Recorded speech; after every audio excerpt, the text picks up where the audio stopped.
नमस्ते दोस्तों। आज सुनिए डॉक्टर कृष्णलता सिंह की लिखी हुई कहानी सोन चिरैया। डॉक्टर कृष्णलता सिंह जी की ये कहानी पुष्पगंधा पत्रिका में प्रकाशित हुई थी। प्रस्तुत है कहानी मेरी जुबानी। मैं हूँ सीमा सिंह। मेरी सोन चिरैया उड़ गई। उसको एक दिन जाना ही था, पर इस तरह नहीं, उसे इस तरह नहीं जाना चाहिए था। कम से कम मुझे सच बताकर जाना था। उसका झूठ बोलकर जाना ये मेरे लिए असहनीय है। याद आ रहा है वो दिन जब उसको लेकर सरिता मेरे दरवाजे पर आई थी। मैडम जी, मेरी गौरी को अपने आप फुल टाइम रख लो, बस थोड़ा पढ़ा देना, बहुत मजबूर हूँ। दुबली पतली गौरी को देखकर मैंने संदेह से कहा था, ये तो 14 साल की भी नहीं लगती, पूरे घर की जिम्मेदारी इस पर कैसे डालूं? तपाक से बोली, नहीं मैडम, 16 की है। तभी गौरी ने मुस्कुरा कर कहा, दादी जी, आपको कोई शिकायत नहीं होगा। पता नहीं उसके दादी कहने के अंदाज में क्या जादू था, ना नहीं कह पाई। सरिता के साथ पगार तय होते ही गौरी बाय दादी कहकर मेरे गले लगकर चल दी। उसका गले लगना थोड़ा असहज जरूर लगा, पर दादी कहना मोह का एक बंधन बांध गया। समय के साथ साथ गौरी हम दोनों की जरूरत बनती चली गई। दादी और दादू शब्द के चलते फिरते झुंझुने से घर का सन्नाटा टूट गया। कभी मेरे लाड़ से, कभी मेरे गुस्से से, कभी दादू के साथ छेड़छाड़ से घर की दीवारें बोलने लगीं। उसके नेपाली और दक्षिण भारतीय मिश्रित उच्चारण के कारण कई बार हिंदी भी फारसी सी लगती। समझ आने पर हम दोनों खूब हंसते थे। तब उसने शर्मा कर कहा था, बेंगलौर में मैं सरकारी स्कूल में कक्षा 7 में पढ़ती थी। वहाँ हिंदी और अंग्रेजी नहीं पढ़ाया जाता था। स्कूल में कन्नड़ और घर पर नेपाली बोलते थे। अब यहाँ आकर थोड़ा थोड़ा हिंदी बोलने लगी हूँ।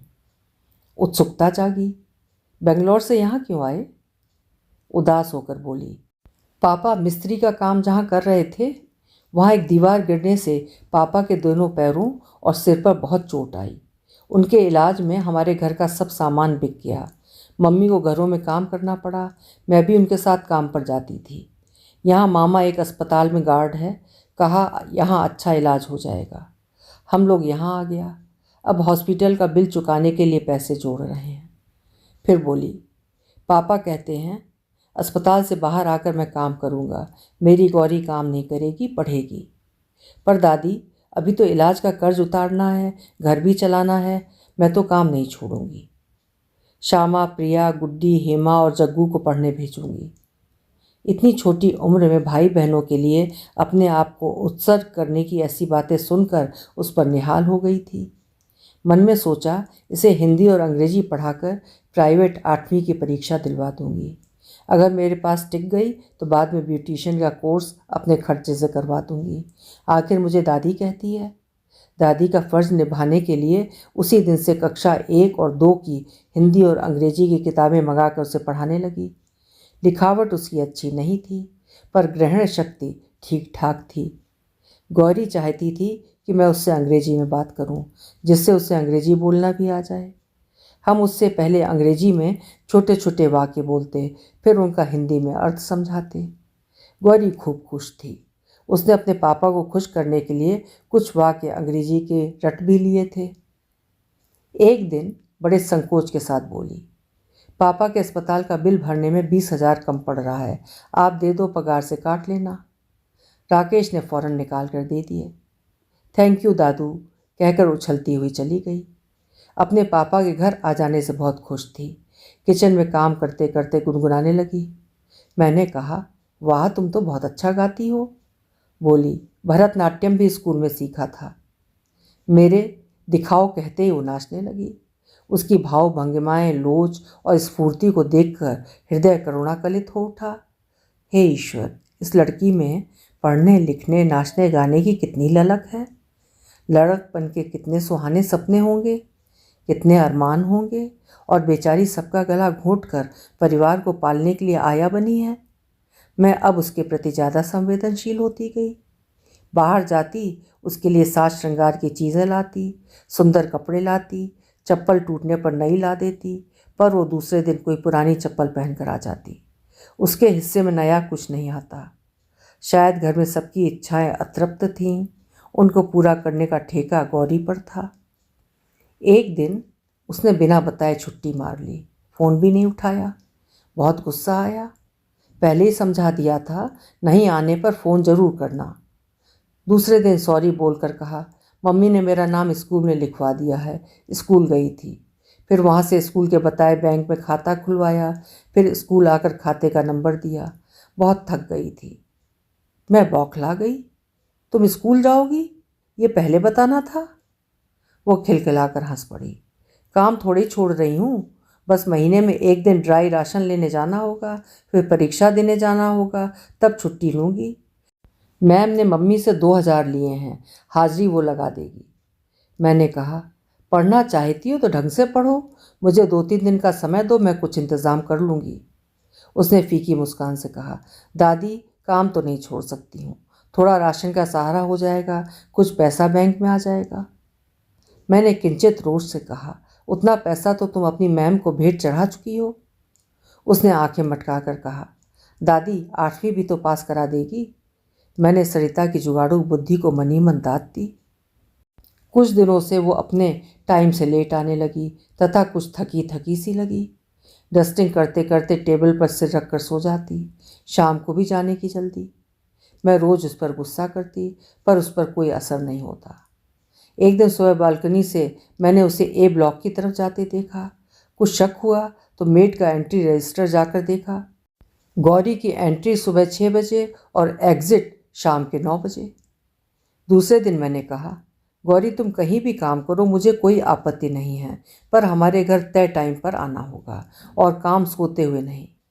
बोली, दादी मम्मी के घरों में उनकी हेल्प करानी पड़ती है, उनका हेल्थ थोड़ा ठीक नहीं है। पापा सुबह 4 बजे पढ़ने के लिए उठा देते हैं, फिर घर पर भी काम करना होता है, नींद पूरी नहीं होती है, मगर आगे से ऐसा नहीं होगा। मगर फिर वैसा ही हुआ। अब कि मैं अपने को संयमित नहीं रख पाई। गैस की तीव्र गंध से मैं भागी भागी किचन में गई। देखा दूध उबल जाने से गैस की फ्लेम बुझ गई थी, परंतु गैस खुली थी। गौरी अपने रूम में कुर्सी पर बैठे टेबल पर सिर रख के सो रही थी। नाश्ता सामने पड़ा था। मैंने सरिता को फ़ोन पर फटकारा, तुम कैसी कसाई माँ हो? पहले तो झूठ बोला कि लड़की 16 साल की है, अब उस पर इतना अत्याचार। सुबह 6 बजे से 9 बजे तक बाहर काम करे, फिर घर में उसे जोतो, ऊपर से कहो पढ़ाई करो। पढ़ाई ऐसे होती है क्या? मेरे से तुम पूरे 14,000 लेती हो। खाना, कपड़ा, तेल, साबुन, शैम्पू, क्रीम सब मैं देती हूँ, फिर भी मेरा काम नहीं होता है। आज तो मेरा घर जलते जलते बचा। अगर साहब ने पूजा का दीपक जला दिया होता तो गजब हो जाता। फिर मैंने एक तरह से चेतावनी देते हुए कहा, अब गौरी सिर्फ मेरे घर में काम करेगी और पढ़ाई, घर में उसे आराम देना। मैंने गौरी की सहायता के लिए झाड़ू पोछा के लिए ज्योति को लगा लिया और गौरी से कहा, ये बचा टाइम पढ़ाई में लगाओ। एक दिन गौरी ने कहा, दादी अभी भी मुझे इतनी हिंदी नहीं आती कि मैं 8वीं का कोर्स समझ सकूं। पापा मम्मी ये बात समझते नहीं हैं। मैंने कहा, चलो मैथ्स दादू से, अन्य विषय मुझसे समझ लेना, पर पढ़ना जरूरी है।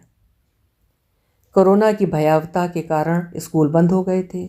सब कुछ सही चल रहा था, लेकिन अब गौरी हर 10 मिनट में वॉशरूम में जाकर बैठ जाती, मोबाइल साथ ले जाती। मैंने पूछा, क्या पेट में कोई तकलीफ़ है? बोली, लूज़ मोशन हो रहा है। दवाई दी, पर कोई फ़ायदा नहीं हुआ। मैं उसे डॉक्टर के पास लेने के लिए उसके कमरे में गई। देखा पलंग पर दवाई का पत्ता वैसा ही पड़ा है। मैंने आवाज़ दी तो हड़बड़ाते निकली। मैंने कहा, तैयार हो जाओ डॉक्टर के पास चलने के लिए। उसने कहा, डॉक्टर के पास नहीं जाना, वो सुई लगा देगा।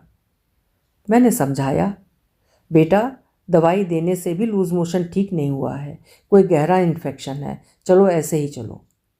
वो इंजेक्शन के नाम से डर गई, सच उगल दिया। ऑनलाइन क्लास अटेंड कर रही थी। मैंने कहा, गौरी ये झूठ बोलने की गंदी आदत मत सीखो, मम्मी को बोलो कि सुबह का काम थोड़ा वो आकर कर दिया करे।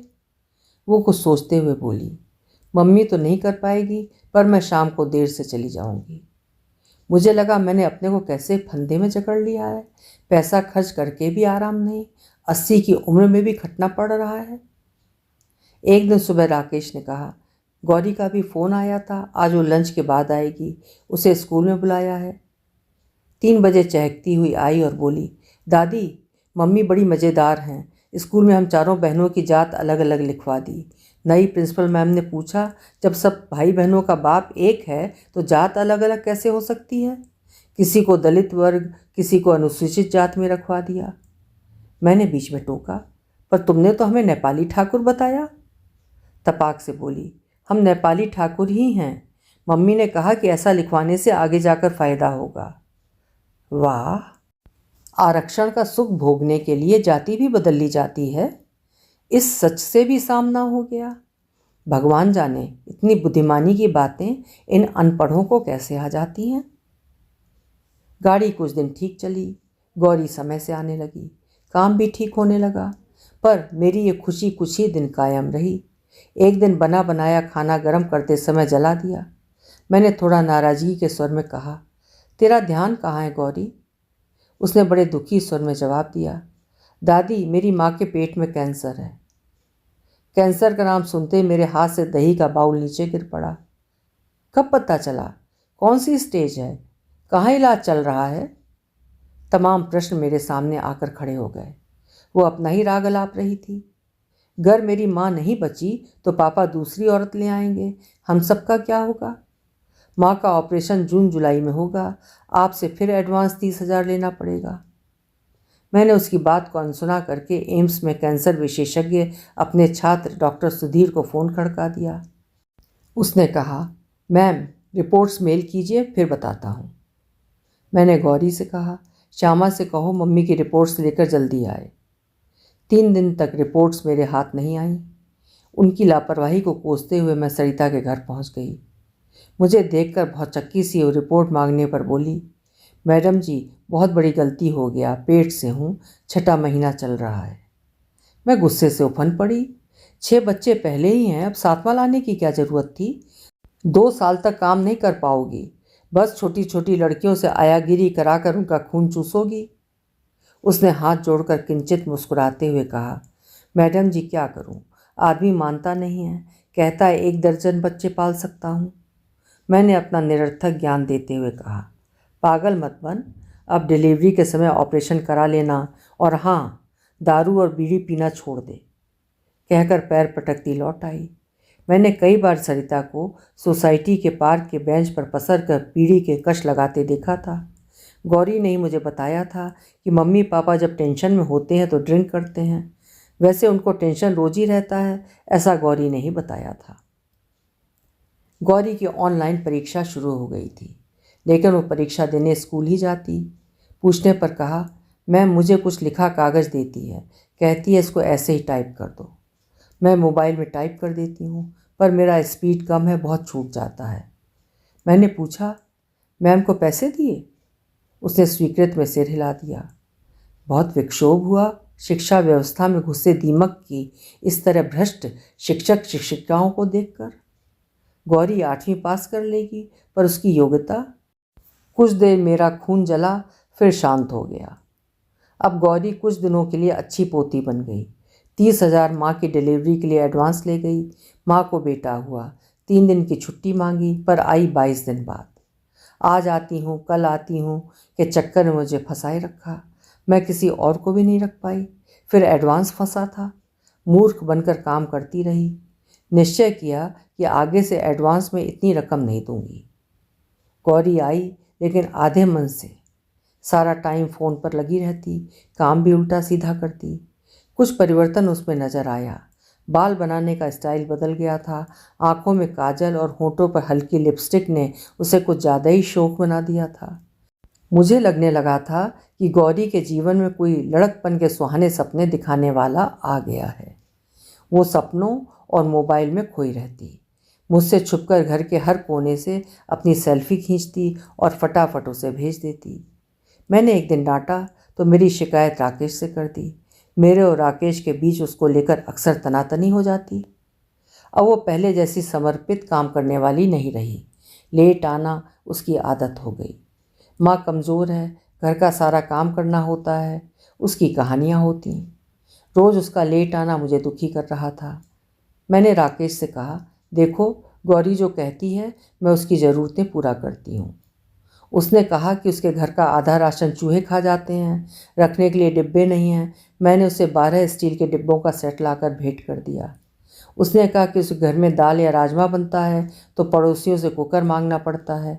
अभी 1 हफ्ता पहले ही 5 लीटर का कुकर ला कर दिया। गौरी मेरी स्वास्थ्य समस्या से परिचित है, फिर भी उसको हमारे कष्ट से कोई मतलब नहीं है। इतना लेट आती है कि आधा काम हमें करने ही होते हैं। कब तक ऐसे चलेगा? मैं उसके नखरों से आजिज आ गई हूँ। अब हमें उसकी छुट्टी कर देनी चाहिए। एडवांस डूबता है तो डूबे। राकेश ने कहा। वो इस समय मानसिक रूप से बहुत प्रताड़ित है। मैंने चौंक कर पूछा, क्यों, क्या हुआ?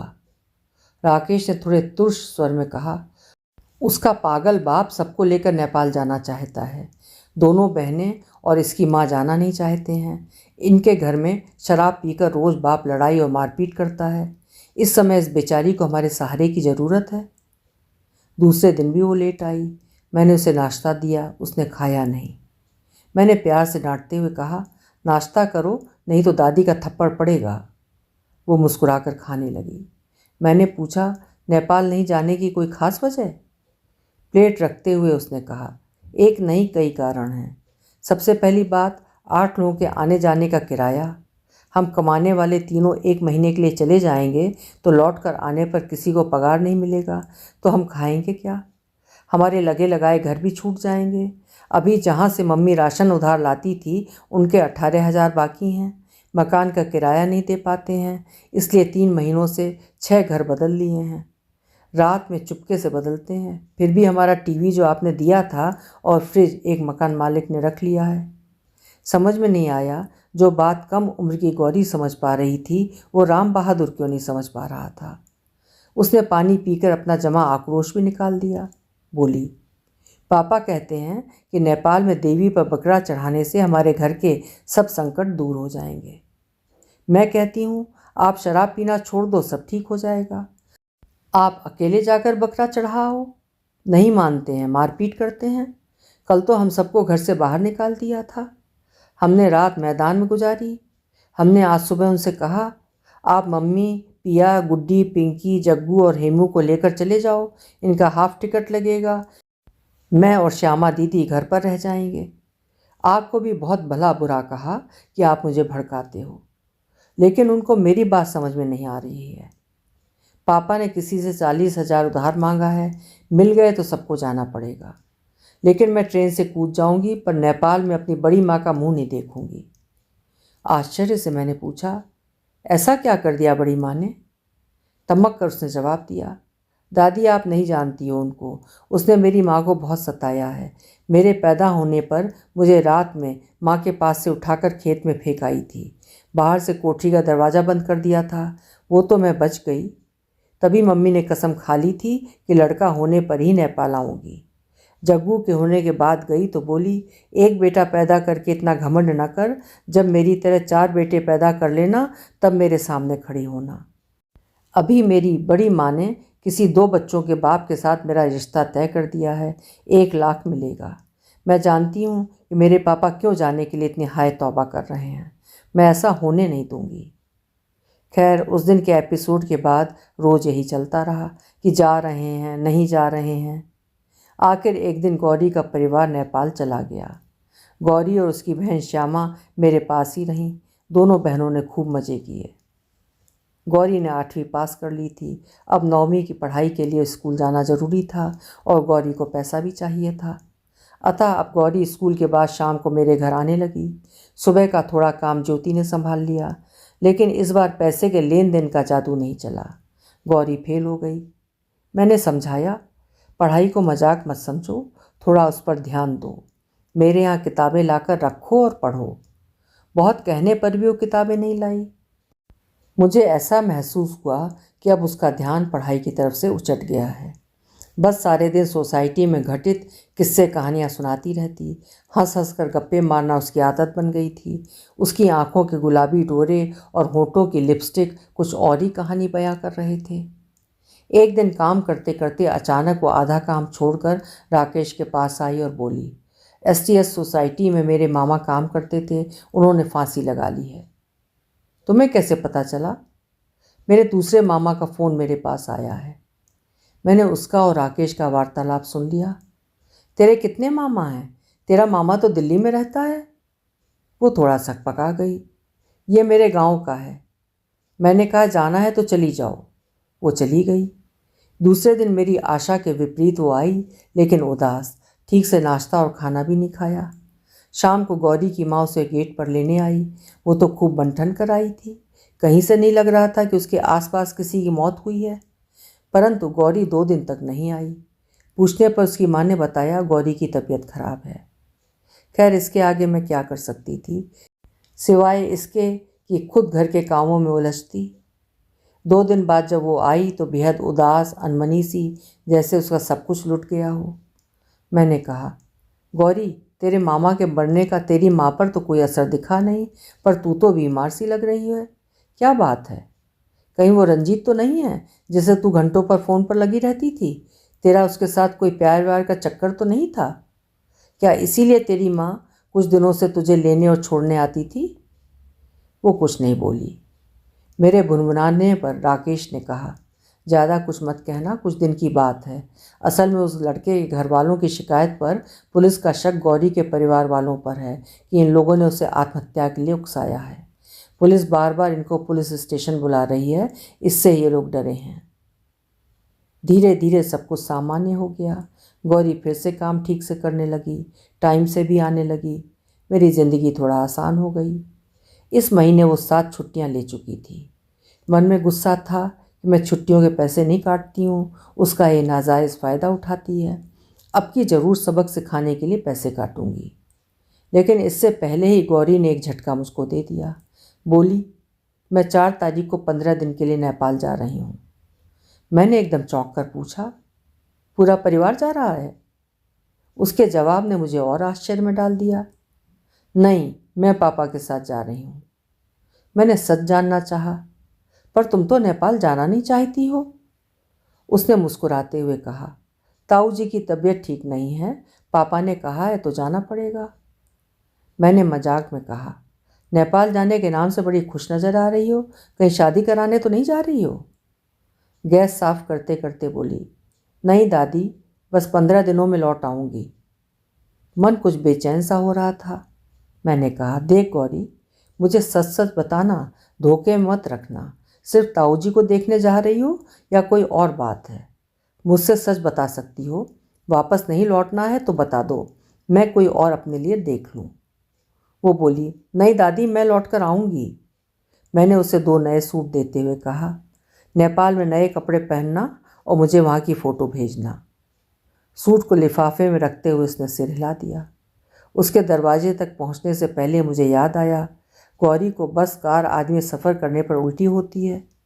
आवाज़ देकर कहा, बेटा, सफ़र के लिए उल्टी की दवाई लेती जा। वो रुक गई। दरवाजे पर उसे दवाई देते हुए कहा, फेरी भेंट लूँ? मैं गौरी से कभी कभी नेपाली के 2-4 वाक्य सीख लेती थी। वो हंस दी। गौरी को गए 1 हफ्ता हो गया था। घर एकदम खामोश था। मैंने उसे हृदय से अपना पोती माना था। उसे काफ़ी छूट भी दे रखी थी। वो सारे समय घर में इधर से उधर चिड़ैया की तरह फुदकती रहती थी। मैं प्यार से उसे सोन चिड़ैया कहती थी। आज गुस्सा आ रहा था कि उसने नेपाल जाकर एक फ़ोन भी नहीं किया। बस के सफ़र में उल्टियों से उसकी तबीयत ज़्यादा ख़राब तो नहीं हो गई थी? मुझे उसकी चिंता थी। उसकी बड़ी माँ कहीं उसकी शादी उल्टी सीधी जगह न करा दे, ये चिंता भी सता रही थी। मैंने कई फ़ोन किए पर उसने उठाया नहीं। मेरी चिंता और बढ़ गई। उसकी माँ का फ़ोन भी स्विच ऑफ आ रहा था। मैंने किसी दूसरी आया को भी नहीं लगाया, बस झाड़ू पोछा वाली से ही 15 दिन के लिए अतिरिक्त काम करने के लिए कहा। समय की असमर्थता बताकर वो सुहानी नाम की अन्य लड़की को ले आई। मैं सोचती रही, चलो काम चल जाएगा, फिर गौरी आकर घर संभाल लेगी। लेकिन ऐसा नहीं होना था। मेरी नियति देखो, सुहानी भी गौरी की रिश्तेदार निकली। मैंने कहा, मेरी आया गौरी तो नेपाल गई है, जब तक वो वापस नहीं आती तब तक तुम्हें काम करना है। उसने कहा, अरे, आपके घर गौरी काम करती थी? वो तो अब एटीएस सोसाइटी में लगी है। मैंने प्रतिवाद किया, ऐसा कैसे हो सकता है? सुहानी ने हंसकर कहा, मैडम, अभी कुछ दिन पहले उसका मेरे चाचा के लड़के रंजीत से चक्कर चल रहा था। रंजीत की वाइफ को उसके अफेयर के बारे में पता चल गया था। गौरी को लेकर खूब झगड़ा हुआ। गौरी के पापा ने रंजीत की पिटाई कर दी। गौरी के साथ भी झगड़ा हुआ। गुस्से में उसने फांसी लगा ली। अब किसी और के साथ प्यार का चक्कर चला रही है। वो एटीएस सोसाइटी में गार्ड है। देखो मैडम, रंजीत को मरे 1 महीना भी नहीं हुआ है। मैं गौरी से बहुत नाराज़ हूँ। मैंने कहा, ऐसा कैसे हो सकता है? उसे झूठ बोलने की क्या ज़रूरत थी? वो साफ कह सकती थी। ज़रूर तुम्हें कोई गलतफहमी हुई है। सुहानी ने कहा, मैडम गलतफहमी मुझे नहीं आपको है, उसे दूर कर देती हूँ। उसने गौरी को फ़ोन लगाया, लाउडस्पीकर पर डाला। गौरी, तू क्या कर रही है? अभी कपड़े सुखाकर मैडम के लिए जूस निकालने जा रही हूँ। तू क्या कर रही है? मैंने नया काम पकड़ लिया है प्रभात सोसाइटी में। अरे, तू प्रभात में आ गई है? देख, वहाँ किसी को नहीं बताने का कि तू मुझे जानती है। सुहानी, तेरी जान पहचान वाला कोई बहुत पूछे तभी बताना कि मैं नेपाल गई हूँ, तुझे मेरी कसम। पर तू उनको क्यों नहीं बता देती? देख, मेरे को अगर ये मैडम नहीं जमेगा तो मैं प्रभात में जहाँ काम करती थी वहाँ लौट आऊँगी। तुझे कसम है किसी को कुछ नहीं बताना। अच्छा बता, तेरा बॉयफ्रेंड कैसा है? बहुत अच्छा। सारे दिन यहाँ मेरी बालकनी के आसपास ही चक्कर लगाता रहता है। कल एक बहुत सुंदर ड्रेस दिया। गौरी बोली। मुझे समझ में आ गया कि मेरी सोन चिरैया अब खुले आसमान में खूब तेज उड़ान भरने लगी है। तरह तरह की कलाबाजियाँ भी सीख गई है, जिनकी आजमाइश वो मुझ पर ही कर रही है। मैंने उसे अपने दिल के पिंजरे में कैद किया था, घर में नहीं। जाना था तो बताकर जाती, मैं पिंजरा खोल देती। अभी आप सुन रहे थे डॉक्टर कृष्णलता सिंह जी की लिखी हुई कहानी सोन चिरैया। कहानी आपको कैसी लगी कमेंट सेक्शन में लिखकर ज़रूर बताइएगा। कल फिर मिलेंगे। आपका समय मंगलमय हो।